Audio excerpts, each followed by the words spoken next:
মাছ মাংস পরিত্যাগ করলেও কিন্তু বৈষ্ণব হওয়া যায় না। উপনয়ন নিলেই কিন্তু ব্রাহ্মণ নয়, পৈতে নিলে ব্রাহ্মণ হয় না, দ্বিজ হয়। এটা সমস্ত জাতির অধিকার আছে দ্বিজ হওয়ার। নমো মেতর মুচি কামার কুমার ডোম, সমস্ত জাতির দশবিধ সংস্কারের মধ্যে এই উপনয়ন একটা সংস্কার। যদি ব্রাহ্মণ বলে ব্রাহ্মণ ছাড়া পৈতে নেওয়া যাবে না, ওইটা আমার কাছে ধরে নিয়ে আসবেন, আলকাতরা মাখাই দেবো।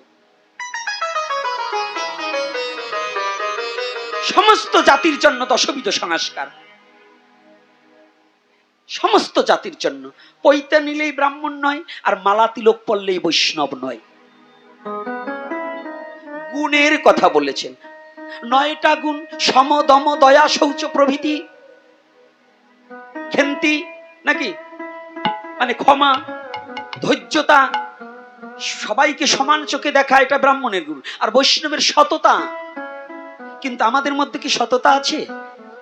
দেখুন, 4টে কলেজের ছেলে একটা রুমে থাকতে পারে। যারা সুধী ভদ্রজন আছেন, একেবারে ভালো করে কথাটাকে একটু হৃদয়ঙ্গম করবেন। 10টা কলেজের ছাত্র এক হোস্টেলে থাকে, এক রুমে থাকতে পারে। আপনার বাড়িতে যারা গরু পোষেন, 4টে আইয়ে গরু, তা এক ঘরে থাকে, গোয়ালে থাকে। কিন্তু এই 4টে বৈষ্ণব এক জায়গায় রাখতে পারবেন না। এইতে কালা তিলক ও ধলা তিলক ও খাটো তিলক ও লম্বা তিলক ও গৌরীয় সহজীয় ও ইস্কন ও বাবাজি, এই যে ঠেলা ঠেলি। আর এক গ্রুপ বেরিয়ে হয়েছে, আমাকে কোনোটাই লাগবে না। আমরা কি? আমরা মতে। কোন মতে? আমরা মতুয়া। আমাকে ত্রিশূল নামাতে হবে, নিশান উঠাতে হবে।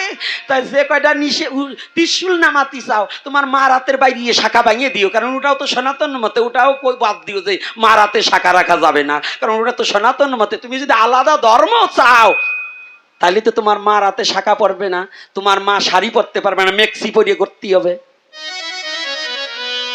কারণ সনাতন ধর্মের জন্য শাখা সিঁদুর আছে। বৈধ কি না অবৈধ?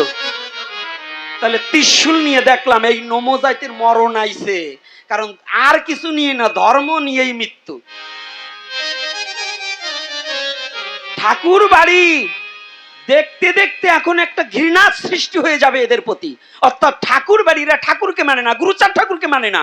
কয়টা চুলার দাড়ি রাইখার একটু সার্টিফিকেট অর্জন করে অমুক অমুক ডক্টরেট অমুকই, তাদের যা লেখাজোকার, তাদের যা মন্তব্য, জবনেও ওই মন্তব্য করে না। ত্রিশূল দেশে যদি শিব অবতার গুরুচাঁদ ঠাকুর হয়, এটা যদি লীলামৃত এবং তোমরা যদি প্রমাণ করো, তাহলে শিব অবতার যদি হয় গুরুচাঁদ মন্দিরে, ত্রিশূল দিতে দোষটাই কোন জায়গায়? যে বদমাশগুলো এই যে সনাতনীদের মধ্যে ভাগাভাগি সৃষ্টি করছে, এই মতুয়াদের মধ্যেও ভাগ সৃষ্টি করছে। ওরা জানোয়ার, ওরা কোনো ভক্ত নয়, ওরা কোনো মতুয়া নয়, ওরা সনাতনী নয়। ওরা সনাতনকে ধ্বংস করার জন্য ওদের জন্ম হয়েছে। এই অসুরগুলা থেকে প্রত্যেকটা মতুয়া, সনাতনী, বৈষ্ণব সবাই এদের থেকে দূরে থাকতে হবে। ওরা শিক্ষিত হলেও সাপের চেয়ে ভয়ানক, কারণ ওরা সনাতনকে ভাগ করছে, পাক করছে না, ভাগ করছে। আমার কথা ওখানে নয়।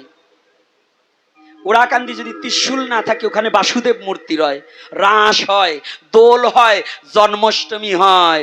এটা কি ভুলে গেছো কর্তারা? ওরাকান্দি আজও আমি ঠাকুর বাড়িকে দণ্ডবোধ করি। আমি গোপীনাথ নিজে বছরে 2-1 যাই। ওরাকান্দি যাওয়া কোনো অপরাধ নয়, কারণ ওখানে আজও বৈষ্ণব তত্ত্ব লুকিয়ে আছে। ওরাকান্দিতে বৈষ্ণব তত্ত্ব লুকিয়ে আছে, যেখানে রাস দোল সমস্ত কিছু হয়। ঠাকুর নিজে কৃপা করে ওখানে আসতেও পারে ভগবান, এতে কোনো সন্দেহ নাই। ভগবান বলছে ইয়াদা ইয়াদা হি ধর্মস্য গ্লানি, তাহলে ঠাকুর ওরাকান্দিকে আসতে পারে না? পারে। কিন্তু আমার ওখানে কথা নয়। এই যে একটা চক্র বেরিয়েছে ধর্ম বিনাশ করার জন্য, এই শয়তানগুলো থেকে সাবধান থাকতে হবে। সবাই আমার এই ভিডিওটাকে বেশি বেশি করে শেয়ার করে দেবে। যারা সনাতনীদের মধ্যে এত ভাগাভাগ সৃষ্টি এবং বিভেদ সৃষ্টি করতে চাচ্ছে, এগুলো জানোয়ার, এগুলো একটাও কিন্তু কোনো ভক্ত নয়। কষ্ট পাচ্ছেন নাকি আমার কথা? আপনি বলুন। বৈষ্ণবদের আবার জাতাজাতি, ও বৈষ্ণবরা এখন একটাই পাইছে কি জানেন? আজ থেকে 20-25 বছর আগেও এরকম হিংসা ছিল না। এখন কি ও সহজিয়া, ওর পরম্পরা নাই, ওর এইটিয়ে নাই, পরম্পরা হইয়ে সুদ করে হইছো, নিরামিষ বুঝি হইয়ে সুদ করে সুদের টাকা খাও, আবার পরম্পরায় ভজন করলে কোন ছাতা হবে? সুদ কর বরি গিয়ে হইয়ে ভিক্ষা করিয়ে এনে টাকা লাগাও সুদে, আবার বৈষ্ণবগিরি দেখাও, আবার ও সহজিয়া। সহজিয়া কাকে বলছে? কয় ও বাউল।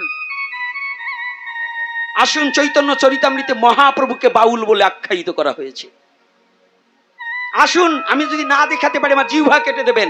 চৈতন্য চরিতামৃতে নিত্যানন্দকে বাউল বলে আখ্যায়িত করা হয়েছে।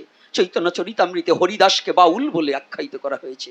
নিতাই বাউল, গৌর বাউল, বাউল হরিদাস, তিন বাউল মিলে হলেন নদিয়ায় প্রকাশ।